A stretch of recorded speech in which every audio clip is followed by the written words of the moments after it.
우리 함께 인사하겠습니다. 잘 나오셨습니다. 성도님 얼굴만 봐도 은혜가 됩니다. 사랑하고 축복합니다. 사랑하고 축복합니다.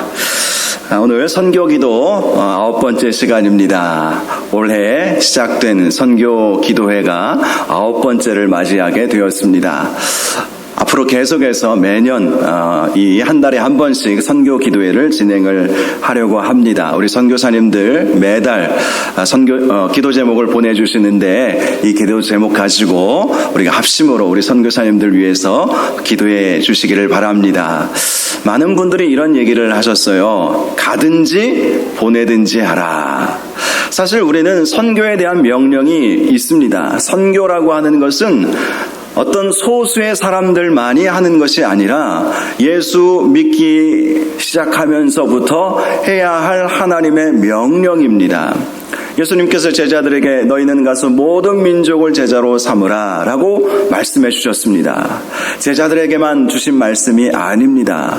온 성도들, 예수 믿는 모든 성도들에게 너희는 가서 모든 민족을 제자로 삼아야 한다. 이 모든 민족을 제자로 삼는 것이 바로 선교 아니겠습니까? 이 선교의 사명은 일부 선교사님들에게만 주어지는 것이 아니라 저와 여러분들에게도 주어졌다라는 것이죠. 물론 우리가 다 선교제에 나아갈 수는 없겠죠. 그래서 가든지 보내든지 이런 말이 나온 것입니다. 우리가 직접 가든지 아니면 가 있는 사람들을 잘 후원하고 또 가고자 하는 사람들을 우리가 기도로 안수하여 파송하는 것. 사실 사도 바울도 안디옥 교회가 파송해 주었기 때문에 선교 사역을 감당할 수 있었던 것입니다. 든든한 후원 교회들, 든든한 기도의 동역자들이 있었기 때문에 그 놀라운 선교의 역사를 이루어낼 수 있었던 것이지요. 갔던 사도 바울과 또 바나바, 실라, 디모데, 디도 여러 동역자들이 갔지요. 그리고 그 뒤에서 고린도 교회, 에베소 교회, 빌립보 교회 온 교회들이 함께 도왔습니다. 그래서 사도 바울의 선교 사역이 이루어질 수 있었던 것이죠. 그래서 우리는 선교하는 것은 나와는 상관없는 일이다 이렇게 생각하면 결코 안 됩니다. 조금 전에 함께 기도했듯이 너희는 먼저 그의 나라와 그의 의를 구하라. 이것이 바로 선교를 말하는 것이죠. 복음을 전하는 삶을 말하는 것입니다. 그의 나라와 그의 의를 먼저 구하면 나머지 우리가 근심하고 걱정하는 것들 하나님께서 다 채워주신다는 것이죠. 그래서 선교는 축복의 길입니다. 우리가 복을 받기를 원하신다면 주님의 뜻을 이루어드리는 삶을 살아야 되는데 주님의 뜻 중에 가장 중요한 것이 복음이 열방 땅끝까지 증거되는 것이다. 이것을 꼭 기억하시고 우리 서부중앙교회 모든 성도님들 선교에 더 많은 관심을 가지시고 우리 선교사님들을 위해서 더 많이 기도해 주시고 또 선교 헌금도 할 수 있는 대로 더 많이 해주셔서 마음껏 풍성히 우리 선교사님들 선교 헌금만 보내는 것이 아니라 여러분 기도 제목들을 보면 선교사님들이 필요로 하는 것들이 또 얼마나 많이 있습니까? 어떤 선교사님은 정글에서 사역을 하는데 이 정글을 왔다 갔다 하려면 일반 세단 승용차로는 힘들어요. 좀 힘있고 사륜구동 승용차가 필요하지 않습니까? 그런 차량을 위해서 기도하는 분이 계시고 또 고아원, 유아원 사역하시는 분들은 또 그 아이들 먹이고 입히기 위해서 필요한 재정들이 또 들어가지 않겠습니까? 그래서 그러한 필요들을 보시면 여러분 감동되시는 대로 헌금도 해주시고 그렇게 해서 정말 우리가 함께 기도하는 선교사님들이 마음껏 주님의 나라와 주님의 의를 구하며 또 선교에 많은 열매가 있도록 함께 도와주시는 것, 이것이 저와 여러분의 사명인 줄을 꼭 기억하시고 특별히 선교 기도회를 통해서 더 열심히 우리 선교사님들을 위해서 간절히 기도해 주시기 바랍니다. 선교사님들이 보내주신 이 기도 제목은 어제 오늘 제가 받은 기도의 제목들이에요. 그러니까 아주 따끈따끈한 가장 현재 필요로 하는 기도의 제목들입니다. 어떤 기도 제목들은 몇 달 전 것도 있을 거예요. 우리 선교사님들 보면 뭐 분기에 한 번씩 선교 보고서 이렇게 선교 편지 막 보내주시고 막 이렇게 하시더라고요. 그런데 뭐 3개월 전, 4개월 전 그런 보고서나 기도 제목보다는 이번 주, 이번 달 가장 시급한 기도 제목 좀 알려주십시오. 그래서 제가 어찌 보면 좀 귀찮게 해드렸는지도 모르겠어요. 그런데 그래도 감사하게도 또 선교사님들이 감사하는 마음으로 기도 제목들을 어제 오늘 다 보내주셔서 그것을 정리를 해가지고 거의 뭐 선교사님들이 보내주신 그대로 거의 편집하지 않고 이렇게 적어서 여러분들에게 기도 제목을 나누어 드린 것입니다. 이 기도 제목 보시면서 함께 우리 선교사님들 위해서 기도해 주시면 우리 선교사님들이 힘이 되실 것입니다. 우리나라는요, 선교사가 들어오기 전에 이미 성경책부터 번역되었던 아주 세계적으로 유래를 찾아보기 힘든 나라였습니다. 물론 오늘날 같은 경우는 이미 이제 성경 번역 선교회라고 하는 이런 선교단체들이 몇 군데가 있어서요, 복음이 들어가기 전에 이미 그 지역의 언어를 선교사님들이 배워서 성경 번역하는 사역들을 하기는 합니다. 그런데 과거에는요, 먼저 선교사가 들어가서 현지인들과 부딪히면서 그들의 문화를 배우고 그들의 언어를 배우고 그리고 그들의 언어로 성경을 번역을 하는 일을 했었습니다. 그런데 우리나라는요, 선교사님이 들어오기 전에 이미 성경책에 나와 있었어요. 참 신비하고 놀라운 일이 아닐 수 없습니다. 특별히 1985년에 언더우드 아펜젤러 두 선교사님이 인천 제물포항으로 들어오셨을 때 그분들의 손에 성경책이 들려 있었습니다. 그분들이 와서 성경을 번역한 것이 아니라 번역된 성경책을 가지고 온 거예요. 조선말로 된 마가복음을 번역한 그 성경을 가지고 들어오게 되었던 것입니다. 어찌 된 일이었을까요? 그것은 이수정이라고 하는 사람이 번역을 했습니다. 이수정이라고 하는 사람은요, 1881년에 일본 수신사 박영효라고 하는 수신사의 수행원 자격으로 일본에 들어갔습니다. 그러다가 어떤 독실한 기독교인을 만나고 그분을 통해서 복음을 듣고 세례를 받게 돼요. 그리고 내가 이 일본어 성경, 당시는 일본에는 일본어 성경, 중국에는 한문 성경이 있었거든요. 조선말 성경이 없었습니다. 조선말로 이 성경을 번역해서 우리 조국 땅에 보내주면 좋겠다, 이런 마음이 들어서 그가 성경을 번역을 하게 된 것이죠. 그것이 마가복음이었고요. 그 마가복음을 언더우드 아펜젤러 선교사님이 조선 땅에 들어가기 전에 미국에서 일본에 먼저 들어가 계셨었거든요. 그분들이 조선 땅으로 선교하러 가신다는 사실을 알고 자기가 번역한 성경을 쥐어준 거예요. 그래서 그 성경을 가지고 조선 땅으로 들어오게 되었던 것이죠. 그 외에도 중국 쪽으로부터 성경이 들어온 일도 있었습니다. 중국 동북 삼성 지역에서 사역하셨던 존 로스 선교사님이라는 분이 계세요. 이분은 토마스 선교사님이라고 제너럴 셔먼호, 미국 상선이죠. 제너럴 셔먼호를 타고 평양 대동강으로 왔다가 물이 빠지는 바람에 배가 콱 처박혀가지고 못 나가버린 거예요. 그때 흥선대원군이 쇄국 정책을 펼치지 않았습니까? 그래서 그 배를 향해서 포탄을 쏘아대고, 그래서 밖으로 나온 사람들을 다 죽여버렸어요. 그때 토마스 선교사님이 선교하러 왔다가 복음을 제대로 전하지 못하고 이 대동강 그 강변에서 순교를 당하고 말죠. 그리고 한자 성경을 어떤 사람에게 전달을 해주는 일이 있었습니다. 딱 거기까지였어요. 이 토마스 선교사님의 영향을 받았어요. 이 존 로스 선교사님이. 토마스 선교사가 저렇게 복음을 전하고자 했지만 조선 땅에 들어가 보지도 못하고 저렇게 처참하게 참수형을 당하는 것을 보고 조선 선교를 해야 되겠다, 이런 마음을 가졌습니다. 이분은 원래 중국 선교사였거든요. 중국에 파송된 선교사였습니다. 어떻게 선교를 해야 될까? 그래서 생각해낸 것이 중국하고 조선 사이에 이 조선문이라고 하는, 그러니까 한마디로 신의주와 이 단둥 지역이죠. 지금으로 따지면 그 압록강을 사이에 두고 이런 그 국경지대가 있지 않습니까? 거기서 조선 사람들이 넘어오는 그 사람들을 만나서 조선말을 먼저 배우고, 그리고 조선말을 가르쳐준 그 사람들에게 복음을 전하고, 또 복음을 들은 그 사람들과 함께 성경 번역 작업을 하게 되었던 것입니다.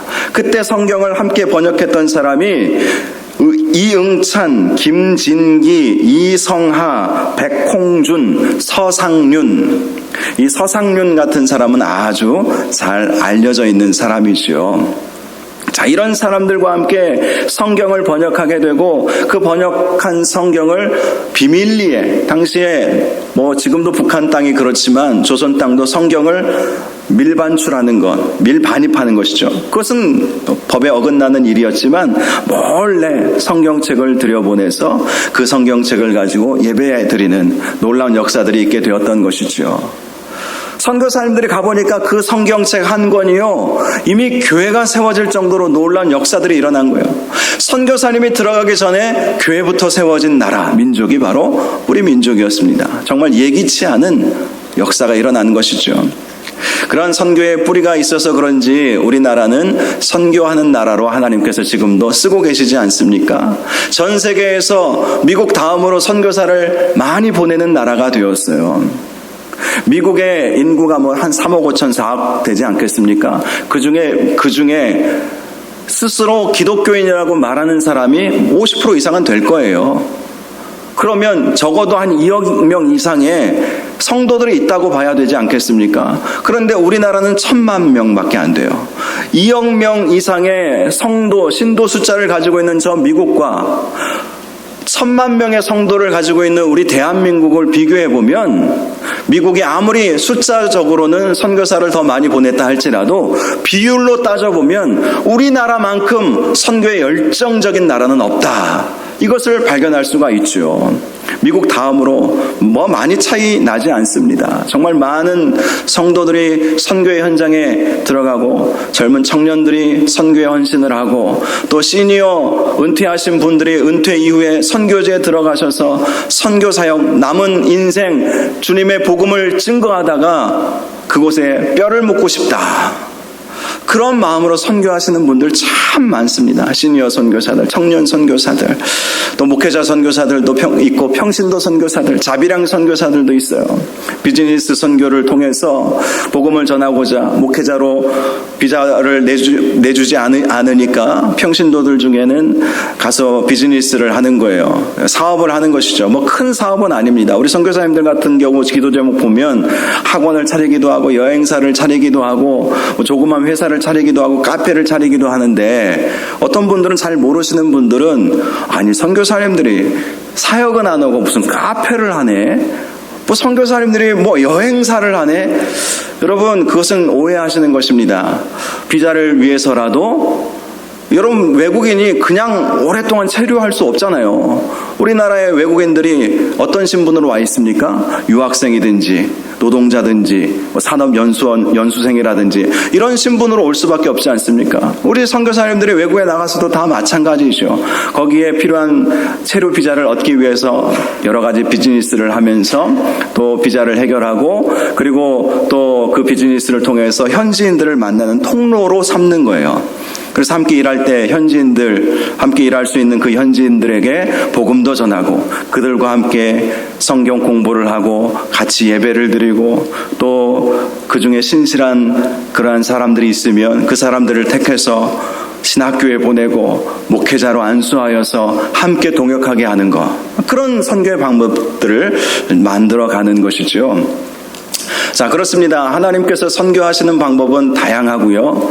또 하나님은 우리가 기대하거나 예상치 못하신 방법으로도 하나님은 얼마든지 하나님의 사역들을 해 나가신다라는 것을 우리가 알아야 한다는 것이죠.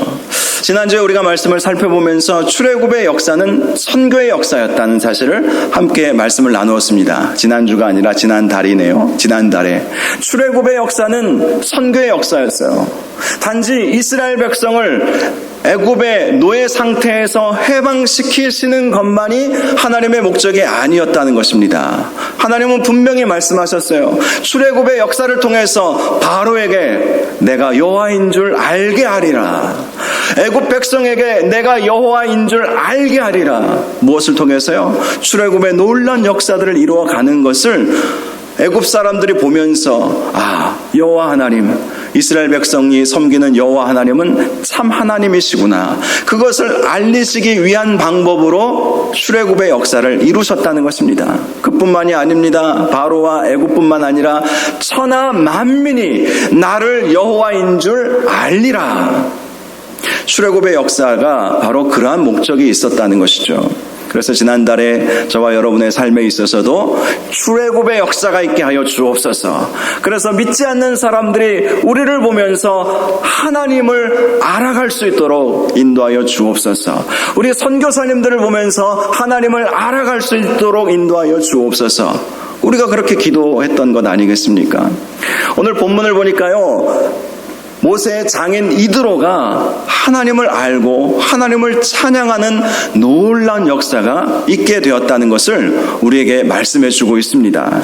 여러분, 모세의 장인 이드로, 이 이드로를 뭐라고 말하고 있지요? 미디안 제사장이라고 말하고 있습니다. 미디안 제사장, 미디안에 있는 하나님을 섬기는 제사장이 아니라요, 미디안 땅에서 온갖 우상들을 섬겼던 제사장이었다는 것입니다. 여러분, 모세가 이드로의 사위가 된 이야기는 잘 아실 것 같아요. 잘 아시죠? 모세가 이드로의 사위가 된 이야기. 모세가 애굽 왕궁에서 40년간 살지 않았습니까? 바로의 공주의 양아들로. 그러다가 자기 동족을 때리는 애굽 사람을 몰래 죽이는 일이 있었어요. 그것이 밝혀지니까 애굽 왕 바로가 모세를 죽이려고 했습니다. 그래서 모세가 도망간 곳이 이 미디안 광야였어요. 그래서 거기서 가축에게 물을 주는 이 이드로의 7딸을 만나게 되죠. 그래서 이드로에게 가서 신세를 지게 됩니다. 잠깐 신세를 지려고 했겠죠. 그런데 이드로가 불쌍히 여겨서, 애굽에서 온 청년을 불쌍히 여겨서, 그래서 그를 자기네 집으로 들이고 십보라, 자신의 딸을 주어서 결혼을 시켜주죠. 그렇게 40년을 살게 된 것입니다. 그렇게 해서 모세가 이드로의 사위가 된 것이죠. 자, 모세는요, 이전에 하나님을 위해서 뭔가를 하려다가 실패했기 때문에 40년 동안 미디안 광야에서 이드로의 양을 치면서 하나님을 제대로 섬기지 않았습니다. 하나님을 믿고 있다고 말할 수도 없었습니다. 자기 같은 실패자가 하나님을 섬기고 있다, 이것을 가족들에게, 장인에게 말할 수 없었죠. 아들을 낳았어요. 오늘 본문 가운데 보면 아들의 이름이 나오지 않습니까? 두 아들의 이름이 나오고 있죠. 게르솜과 엘리에셀. 게르솜과 엘리에셀.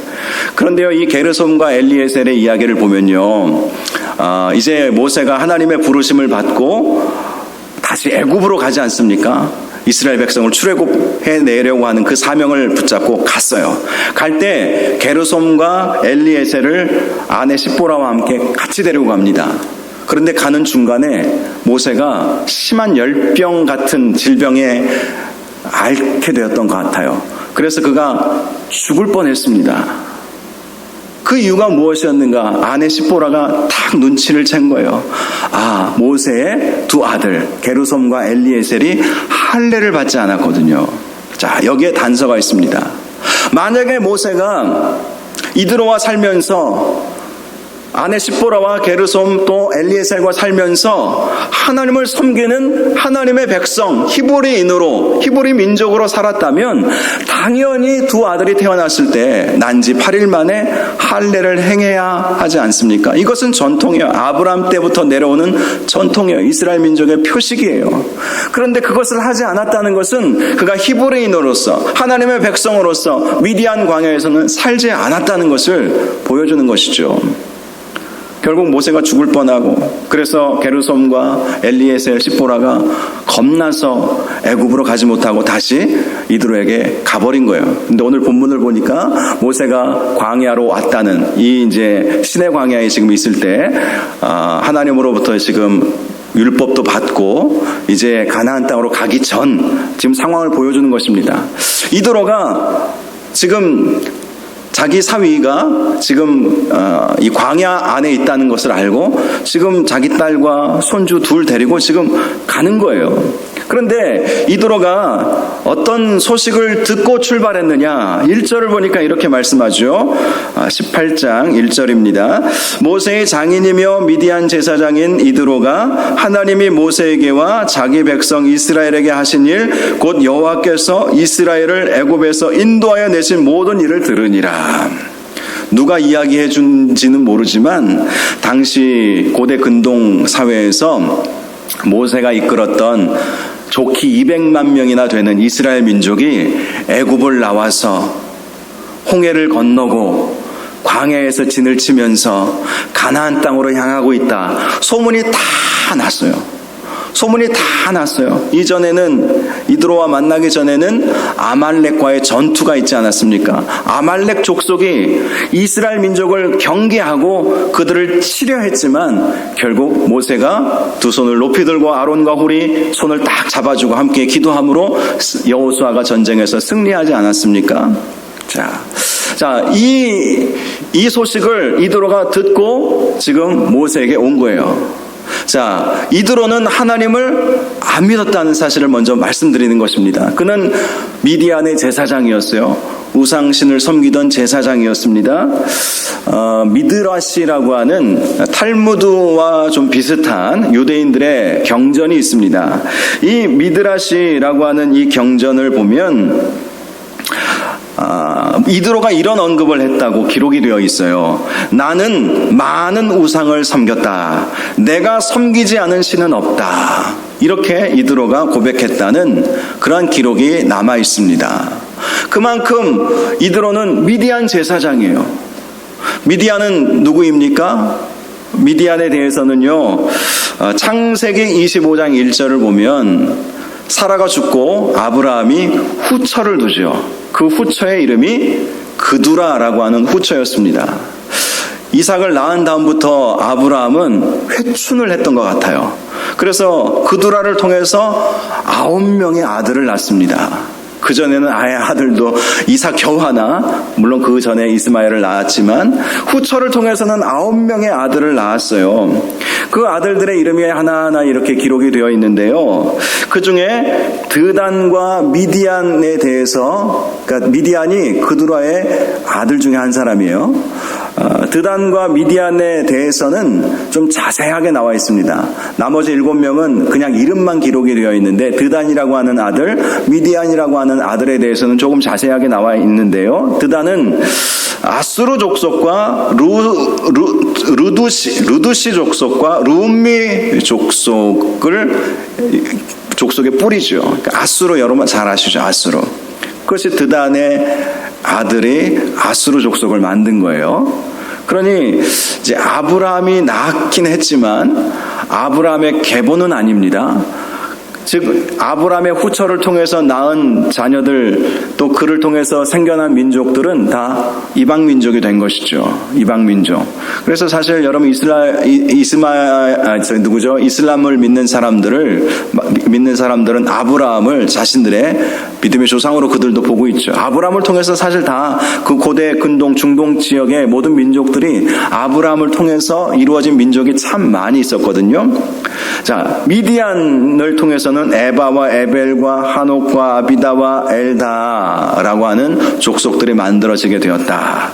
자, 여기에 나오는 미디안, 이 미디안이 바로 이제 이들의 먼 조상이 되는 것이죠. 자, 제가 말씀드리고자 하는 것은 미디안 족속 이드로, 즉 이드로는 아브라함 혈통으로 보면 히브리 민족이 아니라 이방 민족이었다는 것이죠. 이방인이었고 또 우상을 섬기는 제사장이었다는 것. 그런데 그가 출애굽의 역사를 듣고 모세에게 와서 더 자세하게 듣게 되죠. 그러면서 하나님을 믿고 하나님을 찬양하게 되었다. 이것이 오늘 본문 말씀의 줄거리입니다. 자, 8절을 보니까 모세는 장인 이드로에게 여호와께서 이스라엘을 위하여 바로와 애굽 사람에게 행하신 모든 일과 길에서 그들이 당한 모든 고난과 여호와께서 그들을 구원하신 일을 다 말해 주었습니다. 밤새도록 말해 주었을 거예요. 하나님께서 어떻게 역사를 이루셨는지. 아마도 자신을 부르셨을 때, 그때 제가 갑자기 애굽으로 가려고 했던 이유가 무엇인지 아십니까? 장인어른 하면서 하나님께서 자기를 부르시고, 그때는 자세한 말을 할 수가 없었거든요. 자세하게 하나님께서 부르신 이야기, 또 애굽에 가서 10가지 재앙을 일으킨 이야기, 또 홍해를 건넌 이야기, 그리고 물이 없어가지고 고통스러웠는데 마라의 쓴물이 단물로 바뀌게 된 이야기, 그리고 시내산까지 와가지고 하나님의 임재를 경험한 이야기, 하나님으로부터 이스라엘 민족은 나의 소유가 될 것이고 제사장 나라가 될 것이고 거룩한 백성이 될 것이라고 하나님께서 친히 말씀하여 주셨다는 그 이야기, 그리고 얼마 전에 아말렉 족속과 싸워서 승리했던 이야기, 이런 이야기를 장인어른에게 자세하게 밤새도록 이야기해 주었던 것이죠. 그러자 장인 이드로가 이렇게 반응하죠. 9절을 보니까 여호와께서 이스라엘에게 큰 은혜를 베푸사 애굽 사람의 손에서 구원하심을 기뻐하게 되었다고 말씀하고 있습니다. 너무나도 기뻐했죠. 그런데 이 기쁨만 있었던 것이 아니었습니다. 10절과 11절을 보니까 이방인 제사장, 미디안 제사장이었던 이드로가 하나님을 찬양하고 하나님을 믿겠다고 고백하는 놀라운 역사가 있게 된 것이죠. 가족 구원의 역사가 있게 되었다는 거예요. 성경을 보면 이 이드로, 또 르우엘, 호밥, 이게 사실 이 장인이었던 이드로를 지칭하는 이름들인데요. 근데 조금 헷갈리게 이제 번역이 되어 있어서 학자들 사이에 논란은 많습니다. 아무튼 이 이드로가 결국은 가나안 땅으로 함께 들어가게 돼요. 민수기 말씀을 보면 이제 그것이 이제 이드로인지 이드로의 아들인지 호밥인지 이드로인지 헷갈리는 부분이 좀 있긴 있는데, 아무튼 이제 안 들어간다고 그랬거든요. 가나안 땅으로는 안 들어가겠다. 그런데 이제 나중에 보니까 들어간 것으로 가나안 땅에 한 종족을 형성하게 된 것을 우리가 사사기 말씀을 통해서 알 수가 있거든요. 자, 그래요. 이스라엘의 한 종족이 되었다라는 것은 하나님을 섬기는 사람들이 되었다라는 것이죠. 결국 이 이드로의 족속, 이드로는 미디안 족속이면서 동시에 겐 족속이라고 나와 있어요. 그러니까 미디안 족속은 좀 큰 단위를 말하는 것이고, 미디안 족속 중에 겐 족속, 그 겐 족속, 그 가문이 모세와 함께 가나안 땅에 이제 들어가서 거기서 정착을 하게 됩니다. 자, 이렇게 전혀 하나님을 알지 못하고 하나님을 전혀 경험해 보지도 못했던 이방인 제사장 이드로가 출애굽의 역사를 듣고 모세와 함께 하신 하나님의 역사를 보면서 그가 하나님을 찬양하고 하나님을 믿겠다고 하는 놀라운 역사가 일어나게 되었던 것이죠. 그의 이드로의 찬송이 10절과 11절에 나와 있습니다. 여호와를 찬송하리로다. 너희를 애굽 사람의 손에서와 바로의 손에서 건져내시고 백성을 애굽 사람의 손 아래서 건지셨도다. 자, 그 다음 말씀이 중요합니다. 이제 내가 알았도다. 여호와는 모든 신보다 크심으로 이스라엘에게 교만하게 행하는 그들을 이기셨도다. 그 전까지는 어느 한 민족의 신으로만 알았죠, 이드로가. 그래서 하나님을 섬길 마음은 전혀 없었습니다. 그런데 이제 내가 알았도다. 이제 내가 알았도다. 이렇게 고백하면서 그가 하나님을 찬양하고 또 하나님을 인정하고 하나님을 고백하는 그러한 찬양을 하나님 앞에 올려드리게 되었던 것입니다. 이방인 이드로가 우상 섬기던 바로 그 이드로가 하나님을 섬기는 하나님의 사람으로 바뀌어가는 모습을 보여주고 있는 것이죠. 사실 아브라함도 젊은 시절에 그러지 않았습니까? 아버지 데라와 함께 우상신을 만들던 사람이었어요. 그런데 하나님께서 그를 부르셔서 그를 믿음의 조상으로 삼아주시지 않으셨습니까? 이드로를 통해서 겐 족속이 구원받게 된 것이죠. 이드로를 통해서. 그래요. 어찌 보면 하나님의 선교 역사는 우리가 생각하지 못하는 놀라운 일들을 통해서 하나님께서 이루어 가시는 것을 볼 수 있습니다. 조선 땅에 선교사가 들어오기 전부터 성경이 이미 있었고 또 교회가 이미 있었고 설회교회라고 하는 교회가 먼저 있었거든요. 이미 교회가 있었고 하나님의 놀라운 역사죠. 하나님께서 우리를 쓰시고자 하는 계획 중에 하나이지 않겠습니까? 그래서 우리가 이 선교를 하나님의 선교라고 부릅니다. 미시오 데이. 하나님은 하나님의 선교를 하나님께서 친히 이루어 가시고 선교의 주권은 하나님께 계시는 것이죠. 하나님께서 우리를 사용하시는 것입니다. 우리가 순종하면 하나님의 선교의 도구로 쓰임을 받게 되는 것이죠. 그리고 그렇게 선교의 도구로 쓰임 받는 것이 하나님의 은혜요, 하나님의 축복이다. 이것이 선교의 핵심 아니겠습니까? 성경을 보니까 이렇게 전혀 하나님을 알지 못할 것 같은 사람들 중에서 하나님을 신실하게 섬겼던 사람들을 우리에게 보여주고 있습니다. 이런 사람들을요, 히브리어로 게르 쉘 에멧이라고 부른다고 해요. 그것을 경건한 이방인, 진정한 이방인, 이렇게 히브리어로 부른다고 합니다. 대표적인 예가 멜기세덱이죠. 멜기세덱. 여러분, 멜기세덱은 살렘 왕이었습니다. 멜기세덱에 대해서는 신비한 인물이기 때문에 우리가 잘 알지는 못해요. 그런데 문자 그대로 보면 그는 살렘이라고 하는 예루살렘의 고대 도시 이름을 살렘이라고 불렀대요. 그러니까 살렘의 왕이었어요.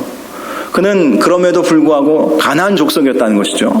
그런데 지극히 높으신 하나님의 제사장이었더라. 그러니 하나님께서 아브라함을 부르셨던 그때에 이미 멜기세덱도 부르셔서 그 가나안 땅에서 하나님을 섬기는 제사장으로 쓰신 것 아니겠습니까? 욥이라고 하는 사람 잘 아시죠? 욥은 우스 사람이라고 나와 있어요. 우스 사람. 욥은요, 아브라함과 동시대의 인물로 보고 있습니다. 아브라함의 형제관계, 혈족관계가 아니에요. 히브리 민족, 이스라엘 백성은 아브라함을 통해서 아브라함, 이삭, 야곱을 통해서 이어지는 민족이 이스라엘 민족이죠. 근데 욥은요, 우스 사람이에요. 아브라함과 동시대 사람이고 그 우스라고 하는 지역은요, 가나안 북동쪽, 에돔 지역이라고 그렇게 말을 합니다. 그러고 보면 욥도 참 어떻게 그렇게 하나님께서 그를 택하셔서 동방의 의인으로 삼아주셨을까. 자, 이렇게 하나님께서 특별하게 부르시는 사람들이 있어요. 특별하게. 그런데 그가 잘나서 이미 이전부터 하나님을 알고 있어서 그를 부르신 것이 아니라 하나님의 강권적인 역사하심으로 부르셔서 혈통과 상관없이 쓰셨던, 하나님을 증거하게 하시는 그런 사람들이 성경 곳곳에 등장하고 있습니다. 우리가 잘 알고 있는 여인 중에 룻이라고 하는 여인도 모압 여인이었잖아요. 근데 예수님이 족보에 들어오죠. 기생 라합. 그게 가나안 족속이에요. 여리고 사람이었어요. 그런데 그가 예수님의 족보 가운데 등장하지 않습니까? 정말 예기치 않은 사람들을 하나님이 쓰신단 말이에요. 이드로를 쓰시지를 않나, 멜기세덱을 쓰시지를 않나. 욥도 좀 모호하지만 욥도 결국 아브라함의 자손이 아닌데 욥도 쓰셨고요. 기생 라합도 쓰셨고 모압 여인 룻도 쓰시지 않으셨습니까? 그래서 그를 통해서 복음이 증거되도록 만드셨던 것이죠. 바울도 하나님이 쓰셨죠. 교회의 핍박자였는데. 그렇습니다. 저나 여러분이나 세상적으로 주목받는 사람들은 아니라 할지라도 하나님의 선교 역사는요, 바로 이러한 사람들을 통해서 이루어 가신다는 거예요. 주목받지 못한 소수를 통해서 하나님께서는 하나님의 역사를 이루어 가실 때가 얼마나 많은지 모릅니다. 나중에 가서야 알려져서 주목받았던 것이지 처음부터 주목받아가면서 선교 사역하는 사람들 많지 않습니다. 결국 하나님은 소수의 이름 모를 사람들을 사용하셔서 그들을 선교의 도구로 쓰시고 또 축복의 통로로 사용하신다라는 것이죠. 정말 신실하게 사역하시는 우리 선교사님들 보면 사실 이름도 빛도 없이 사역하시는 분들이 얼마나 많은지 모릅니다. 물론 유명한 선교사님들도 많아요. 그분들은 후원도 많이 받겠죠. 그런데 우리가 함께 섬기는 선교사님들은요, 여러분 전에 이름이라도 들어보신 분들 계십니까? 선교 현지에서도 엄청나게 사역을 많이 하셔서 선교사님들 사이에서 모르는 사람이 없을 정도로 그런 선교사님들도 계시지만 사실은 대부분 이름도 없이 빛도 없이 그렇게 사역하시는 분들이 많이 있죠. 그분들을 통해서 하나님의 선교의 역사는 이루어지는 것이고요. 또 우리 교회를 통해서도 하나님께서는 선교의 역사를 이루어 가실 것이고요. 저와 여러분을 통해서도 하나님께서는 선교의 역사를 분명히 이루어 가실 것입니다. 그 일에 저와 여러분들이 제대로 온전히 기쁨으로 쓰임 받을 수 있기를 바랍니다. 그래서 그의 나라와 그의 의를 먼저 구함으로 오게 되는 이 모든 것을 더하여 주리라. 이러한 복을 많이 받을 수 있기를 주님의 이름으로 축원합니다. 이 시간 우리 선교사님들 기도 제목 보면서 함께 기도하는 시간을 갖겠습니다. 선교사님들 순서를 조금씩 이렇게 조정을 했어요. 그래서 지난달에 앞에 있던 선교사님은 살짝 뒤로 밀리기도 하고 다른 이유가 아니라 우리가 이렇게 좀 돌아가면서 먼저 이렇게 하려고 제가 순서들을 조금씩 이제 바꿔서 기도 제목을 드리려고 합니다. 여러분 두 번으로 나누어서 우리 함께 기도하고 개인 기도하는 시간 갖고 돌아가시면 될 텐데요. 먼저 우리 앞장에 있는 우리 선교사님들, 우리 라오스에서 사역하시는 선교사님, 아제르바이잔, 일본, 필리핀, 이 설교가 녹음이 돼서 일부러 제가 이름은 말씀 안 드리겠습니다. 여러분 꼭 선교사님들 이름 보시면서 함께 읽어가셔도 돼요. 그냥 읽으시기만 해도 놀라운 역사가 반드시 있게 될 것입니다. 우리 주여 한번 부르짖고 우리 함께 기도하겠습니다. 주여, 거룩하시고 존귀하신 아버지 하나님, 은혜를 감사합니다. 9월 선교 기도회로